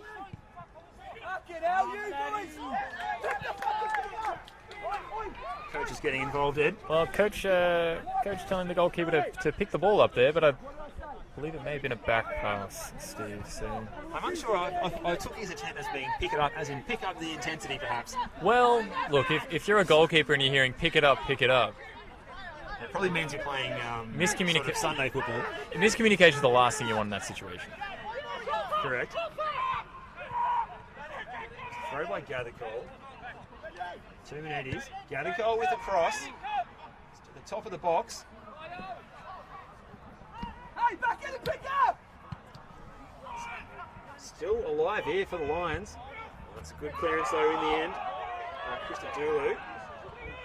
Yongul. McLennan with a shot. It's off target. Just a little bit of patience I would have liked to see from the Lions there. They were moving the ball around well. McLennan, we know the quality he has, especially on that left-hand side, but I would have loved to see him just maybe take it down, assess his options, and have a look around. They're not seeing a whole lot of the ball, but when they do, looks like they can stretch the Port Melbourne defence in the midfield. Archibald. Gigotti over the halfway line. Lewis actually feigned and got out of the way of that one, so it could run through to Konagaya. He couldn't control it. Mohamed Awad turning on the style now. A bit too complacent there, perhaps. It's away by Yongul. Azuki. Yongul's on the ball. I believe he might have lost the shin pad there, Steve. Certainly lost something. It looked like, almost looked like an armband, although he's not the one wearing the armband. What's your preferred style of shin pads when you're playing, Ed? Well, look, Steve, I've had this discussion recently, actually, and I've been a fan. We see the shin pad being returned there. I believe it is. I've been a fan of the big ankle shin pads that really wrap around. They add stability. Look, they're nothing but stylish. And, I mean, look, they're not fun to put on and off, but it's part of the process, part of the match routine, I have to say. I'm not a fan of just... My co-host on the breakfast program, Athos Sirianis, said that he doesn't like seeing shin pads that are the size of eye patches, and I have to agree. Get out with him! Get out with him! Chance here for McLennan in the corner. Mizuki. Mizuki with the cross.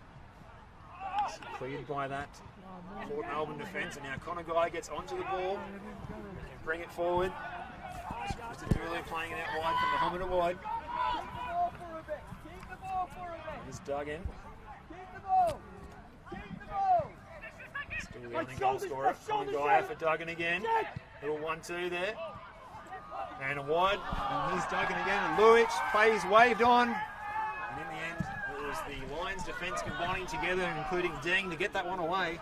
Well, it was an Arsene Wenger-style piece of play there, Steve, as the ball was moved around beautifully by the Port Melbourne forward third, and it fell to Milos Lujic. There was calls from the Port Melbourne fans, perhaps maybe cries for handball. I couldn't quite see what was going on between the amount of players, but beautiful one-touch play by the Sharks.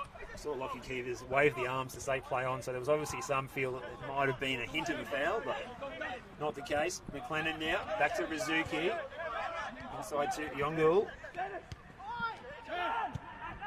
Dennis Yongul on the ball again. South Sudan International, arriving at the club via Geelong Soccer Club. Played in. The keeper was the call, but Archibald still went for the header, and I think he had to there, Ed, anyway. It was one of the latest keeper calls I've seen, Steve, I'm not going to lie. It came as the ball was hitting his head. Contact had already been made. Yes, I think it might have. Conor Geyer, a wide man whose confidence has grown and grown in this second half. Still only 1-0 here, though, so...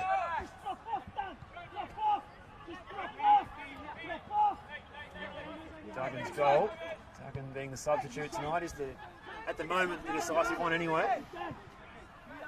Conor Geyer finding a pocket of space. To Godoy, bringing it forward. Another long ball there. Easy for Sim to deal with though. Until he gets bundled over. Clash with Lujic, the two big men collide. A little bit of frustration there from Sim. He's had an interesting game. He's been up and down the field. Playing a bit striker, a bit centre-back. It's all over the place. Well, maybe not all over the place. He's everywhere, Steve. He's everywhere. As he has. It's popped up in quite a few places.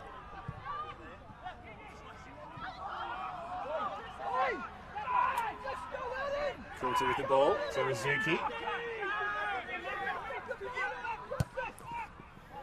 Long ball. What a ball. Daniel A. Here's McLennan. Daniel McLennan. He's gone down. And there's no foul there. Play is waved on to Menopoulos. Ibrahim just slows things down a little bit, looking for options. Archibald plays it quickly. Lujic has a chance here. Flag up. And Keegan Coulter taking no prisoners there, Ed. No. I think it was hard to tell from our angle, but we'll trust the linesman as he was in perfect position for that. It was definitely a tight call. Yes, I think so. But Eastern Lions, Steve, they're looking to spread the game. There was a fantastic ball by Ziggy Rizuki to open it up, and they're recognising the space and they're recognising the width that they have. They just need to get it after those wide men who create chances from there. Kurt, Ibrahim. Duggan in a tight space.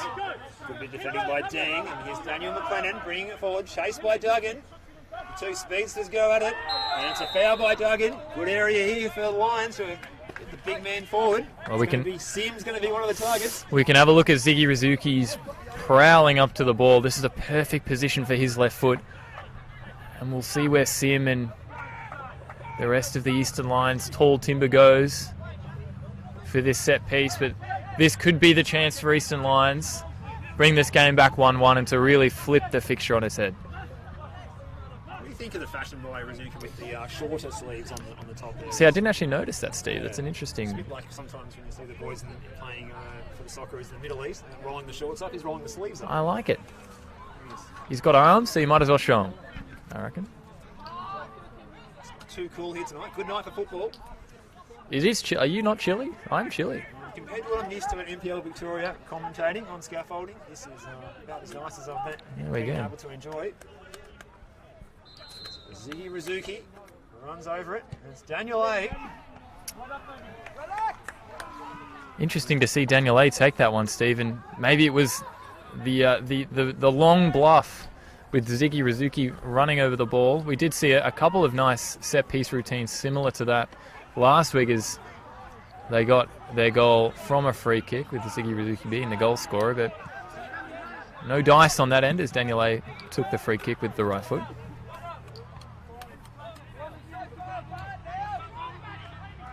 Just feel that Daniel A had to put a bit more on that if he was going to bypass his teammates that were awaiting it.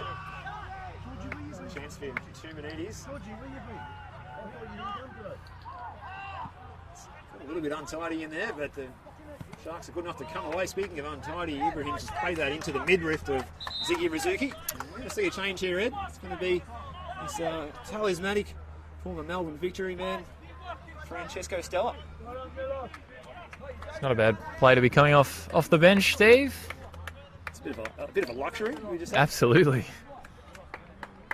It's Milos Lujic coming off to applause from his coaching staff. He's put in a pretty good spell this evening. He hasn't had many chances, but when he's had the chances, he's looked really, really dangerous. Didn't quite find the goal he was looking for, but he's looked positive, and I think it's a good move for Port Melbourne so far to bring him into the setup. I think he did walk off there with his head up. He certainly didn't gain a goal tonight, didn't find the net, but did gain some confidence. That header that hit the crossbar on another day that might have gone in. He can hold his head high, I think. Archibald with the header. Christian Dooley with the switch. It's a good one. Mohamed Awad's out there.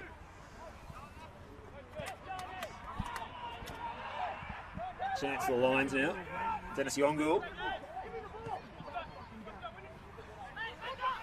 Runs through to Maker. Chance now for Stella to get involved in the game. Trivanopoulos. Turned over. This is Dan Gathercole. He's got no otherwise alongside him though.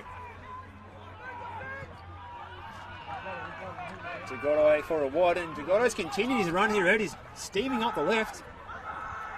Doesn't receive it. And Mohamed Awad was looking only for Stella. Game's opening up a little bit now, Steve. I think this is... Look, have a look at the Eastern Lions, boys. It's almost 3-on-2 here. Space ball. Tagodo charged up the field. And there's a chance for the Lions to bring it forward now. Decent strike there. It was Aaron Fabrice. He had a few options in the midfield. He elected to go for the strike, and it's always a tough angle. If he was going to go for goal, Steve, he would have had to go across the goalkeeper, but... Just a little too easy for Simons really there. Yeah, straight into the waiting arms, perhaps. Better off going with the square across the box. Bit of action in the technical area now for the Lions as they're going into the last 10 minutes of this one. They're going to throw everything at it. Looks like the big number 9 is going to be coming on. That's Cameron Neals for his first action for the Lions in their NPL top tier tilt this season. Archibald with the no-nonsense clearance up towards Duggan. Good contest with Deng, and here's Connor Geyer steaming onto the ball. Kamal Ibrahim has got Rizuki to beat. Just hangs it in the area. Away by Sim. Good positioning by Sim. Rizuki a little bit careless from him. Connor Geyer. Now Ibrahim. Cross. Duggan's in there. Takes it on the chest. Looking for the volley. And Stella can't score. And how did that not go in? I think it might have been an incredible save by Coulter there, Steve. It looked like the ball was sliding in, but it might have been a leg that stopped the ball from entering the goal, but... It's been given a goal kick nonetheless, but... My goodness. I don't know how Stella didn't score there. It was almost like Port Melbourne had too much time in the area once Duggan brought down his chest. I may be getting... a play from Connor Geyer and Ibrahim. I may be getting a little bit too excited over something that didn't actually happen, Steve, with that save. This is all genuine excitement here, nothing manufactured. And those changes have been taking place. For the Lions, Dan Gathercole has gone off, along with the number 13, which is Aaron Fabrice. Those are the two guys who came into the starting team this week for their first taste of NPL top flight for the Lions in the new campaign. There's a chance for Stella, brings it down, and Stella on the volley! Oh yes, Francesco Stella, it's a cracking goal, and that's going to seal it now for Port Melbourne. What a fine finish, that was an exquisite piece of art, and Francesco Stella doubles the lead for Port Melbourne. What a goal by Francesco Stella to bring it down and then to meet it on the volley. The goalkeeper was absolutely stranded there just on the edge of his 6-yard box, but the power and the precision and the loop on that ball to end up in the back of the net is nothing but magisterial. Steve, Francesco Stella, we mentioned the quality he had coming from Melbourne Victory, but it takes something special to pull that out. Quality player, good technique and flair, just on show there with that goal. He will be going to bed dreaming about that over and over in his mind tonight, I think. We were perfectly behind that one, and for those at home, I think you might have had a pretty good angle of it as well. That could go down as one of the better goals we see this season in the NPL. So 2 goals from 2 substitutes for Adam Piddick's Port Melbourne Sharks. Both made a statement, and perhaps we can see them in the starting 11 next week, perhaps. Well, that's a pretty good problem to have, Steve. I think the fact you got these type of players coming on. As you said, quite a luxury to be able to bring a player of Francesco Stella's quality on off the bench in the final 10 minutes of this game. Already leading 1-0. Now doubles the lead. Rizuki with the cross now. Chance for the Lions. In the end, it comes to nothing. Hearing that. Got a bit of an issue with the PSI. Well, as one of the ball boys, maybe tampered with the ball, Steve. Are we seeing a Shahid Afridi situation here? Is one of the ball boys? I don't want to make it cast any allegations. No. But we're looking around. We're looking for instruments of. Well, it looks like. Did they replace the ball? Certainly a tactic. Perhaps 2-0 ahead. No need to do that. If it was 1-0, it would be more of a useful tactic, perhaps. I wonder where that ball ends up. Did they just throw it away, or? Hopefully it's able to be salvaged.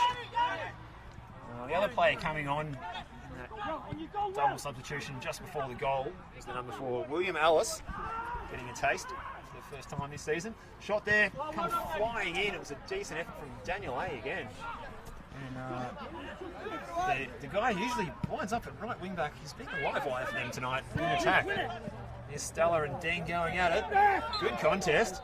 And Ding's done well there. Wins the free kick. It's Peter Ding.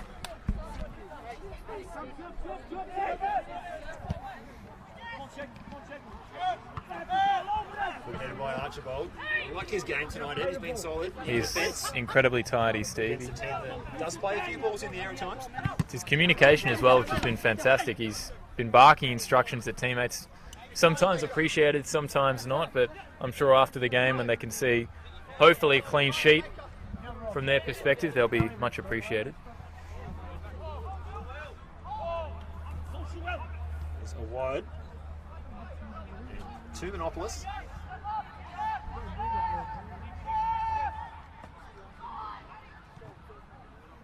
For Connor Geyer. Oh, Wad's on the ball again. Just looking to take on someone every time he gets it. He leads 2 players, a merry dance, including Collier, and hangs it into the back post. And it was about to sit onto the right boot of Kamal Ibrahim. It's a good piece of defending and positioning by the Lions to prevent that from happening. Oohs and ahs from the I don't know what the stand is called, but the new seating in there is looking good, as I was saying. The new seating. The as-one bid for the 2023 Women's World Cup here in Australia and New Zealand. This looks to be a training ground for that. Well, their tagline originally for that campaign was, "Are you onside?" I think everyone around Australia and New Zealand can say yes to that question. Ibrahim with the cross. That one wasn't his best this time. I think that might have been the response to that question, Ed. Are you onside? As one. Yeah, oh, well, there we go. There we go. Got some fireworks going off.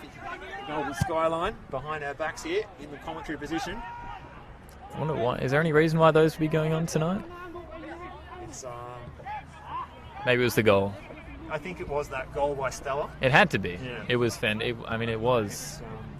The reserves of fireworks have been brought down from the nation's capital. Perhaps they've been ignited. Yes. Stunning goal by Francesco Stella coming off the bench. Light up JL Murphy reserve. The question is now, what have the Lions got in rebuttal? Ding brings the ball forward. Recur's been solid.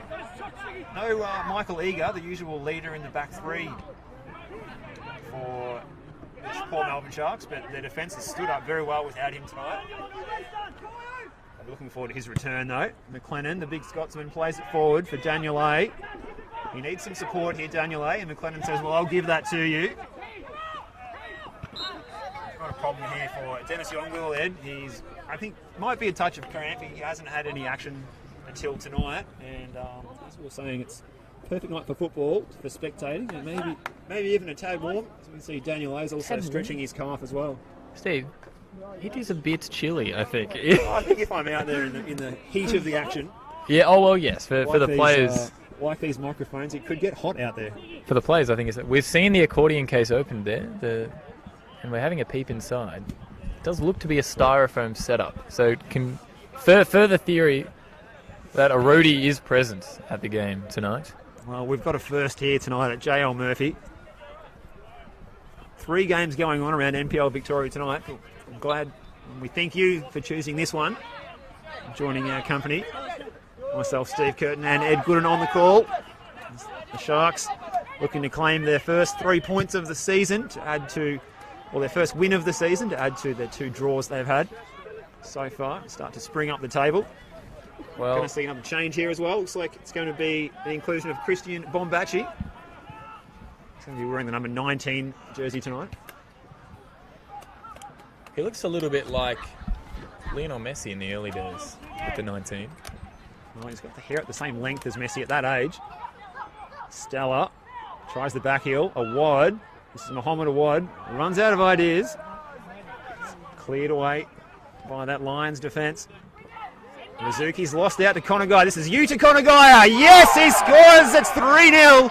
Konagai with a shot that was still rising when it hit the back of the net. Yuta Konagai. It's 3-0 to Port Melbourne. What a goal by Yuta Konagai. That left foot we know is so dangerous, but to have the ball clatter into the top of the net as it flies in is something you don't see very often, Steve. But what an angle we have behind that one. A resounding performance now for Port Melbourne in this second half. They've looked fantastic as the game's opened up. And Yuta Konagai, he's had his moments tonight, but none like that so far. 2 fantastic goals from Port Melbourne and a fantastic performance overall, it has to be said. It is a good performance. It's been a mature and professional performance. They've had to overcome early frustrations, and now they can sit back and reflect on a 3-0 lead here. So we're now late in this match. We're going to have that change. It's going to take place. A good performance by Matthew Tumanopoulos. He was coming on as a substitute last week. Gets the start this week. And plays very close to the full 90. Christian Bombachi wanders out onto a JL Murphy reserve. Looks like we're going to have a change now. Last gaff stuff here for the Eastern Lions. It's Dennis Yongul. That's his night complete. Amir Osmancevic has started both games so far this season and has to wait until the dying moments, the dying embers of this game, Ed, to get an involvement after starting up front. It looks like he's sitting into central midfield. Well, they're very versatile, I think, the Eastern Lions players, at least we've seen in the last couple of games. Not often you see that. Maybe it's a little bit of trial and error from Jimmy Little in the manager's chair. Maybe just seeing what works. Tonight has been a good performance for the Lions. Obviously, 3-0 isn't a fantastic score to be dealing with, and Osmancevic getting straight into it as he bundles over McCurr there with a swift shoulder to the back. But they're the ones that when you don't mind receiving them when you're up 3-0, you can just go to ground and just take the moment, have a glance up at the scoreboard and say, yeah, it is. We are up by 3. And I've put my body in the right position there and done the right thing by the coach. It's a good performance by McCurr coming into the starting 11 and into that back 3 tonight. He hasn't really put a foot wrong. He's been wonderful, actually, and he's had a little bit of work to do in terms of creating chances from the back for his midfield. He's had to be proactive. He's had to move the ball forward, and he's been encouraged by those around him. Now we are into that 4 minutes of added on time here at the end of this one. This game is wrapped up. The Sharks will take all 3 points. Can we go around the grounds, Ed, and hear the scores at some of the other venues, games that are taking place tonight? We can go around the ground, Steve, and the score update we gave earlier in the game is Green Gully hosted Avondale. It was 2-0 at the 28th minute, and it has remained that score. It was Carpenter and Zinni with Carpenter and Stefan Valentini. Wrong Stefan, sorry. But Oakley and South Melbourne, probably the match of the day. So we see a ball come in there for Eastern Lions. The match of the day is 0-0 at half time, but an eventful first half, at least for the referee, as Portelli was sent off in the 12th minute. We've seen a fair few red cards so far this season in the NPL. So Cannon's down to 10 at Jack Edwards tonight. It's going to be a interesting second half there as Konagai plays the ball forward. This is Christian Bombachi. His cross was blocked there by William Alice. The 2 substitutes go at it again. Well, Steve, if we're having a look to the next couple of weeks for Port Melbourne, they host at where we are now, actually. They are here again for the 4th time in a row. Yeah, I mean, look, they don't mind it. I'm Well, sure on they're Friday night at JL Murphy. So they're undefeated so far this season, and of course with the 2 draws in the first 2 rounds, we're picking up that's right. It's great victory. It's a homely and family atmosphere here, and It we'll be is. here again next week in a Greek derby. Absolutely, another Greek derby, Steve. With maybe not the Melbourne derby, but the Port Melbourne versus South Melbourne. Certainly a local derby Yeah, of course, and as South, well, geographically. Well, South have had a little bit of an interesting run of form. We're yet to see how they'll perform this week, as they are continuous in their game so far tonight. But Port versus South Melbourne will be a very interesting fixture. Both sides looking dangerous, but maybe faltering just slightly. Port Melbourne will, of course, have a huge amount of confidence after tonight's result. From an Eastern Lions perspective, Steve, it's been a tough start to the season. We know that to be true. We'd see a yellow card. Coming out. It was Cameron Neals. He slid in just in front of our commentary position a moment ago. And a good piece of refereeing, I have to say, from Lockie Keys. He allowed play to go on, and he's made a mental note of that and come back and shown the yellow card to Cameron Neals, the substitute for the Lions, number 9 jersey. Fun fact for you, Steve, actually, if we're on the topic of yellow cards and referees, is Yite Towns, in the opening game, actually received 2 yellow cards, but not a red card. Shades of Stuttgart in 2006. Absolutely. And that is full time. There's the call there you heard. Let's get everything. Well, certainly Port Melbourne have got 3 goals and 3 points tonight. It's a resounding performance by them. How did you see that second half, Ed? Well, it was, for those who didn't catch the first half, it was a really interesting defensive and tactical and pressing battle, both for Eastern Lions and for Port Melbourne. I think the 3-0 scoreline is maybe not accurate as the game went on. I think 3-0 is more credit to Port Melbourne's ability to finish the chances that they had in the second half. They came in probably 15-minute intervals, and it shows the quality that they have up top. I think Milos Lujic was perhaps a little bit unfortunate not to get on the score sheet tonight. He did a lot of his hard running in the first half when it was necessary, but overall for Port Melbourne, it was, as you mentioned earlier, a mature and professional performance to maintain a clean sheet, to remain undefeated into the third round with the 2 draws before this one. But I think it's a credit to the back line, and then eventually the finishes in this second half, Steve. 3 great finishes. The first one from Duggan after that excellent cross came in from Ibrahim. That was fantastic. Then we saw the other 2 goals. Stella and Conagaya with 2 fabulous finishes. A real work of art, that goal by Stella. It was wonderful. And the power on that shot by the diminutive Conagaya, still rising as it hit the back of the net, was quite impressive. For Eastern Lions, they shouldn't drop their heads too much. As you said, the result may not reflect the effort that they put in tonight, particularly in that first half, where they were very good.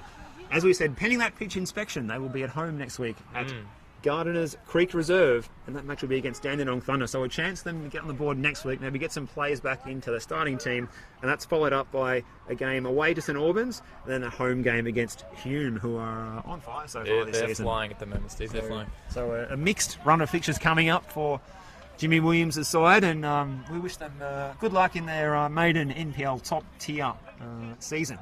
Well, they're a team you can definitely get behind. If you're yet to find an NPL side and you do happen to live in the southeast or the eastern suburbs, Eastern Lions are geographically accurate, I guess. But we see the applause for the Port Melbourne side as they walk off from the fans. A great turnout here at JL Murphy Reserve here in Port Melbourne. For us at the commentary desk, it has been myself, Ed Gooden, alongside me, Steve Curtin. It has been fantastic company having you alongside me, and for those at home as well. But for now, it is goodbye, and have a fantastic weekend in football.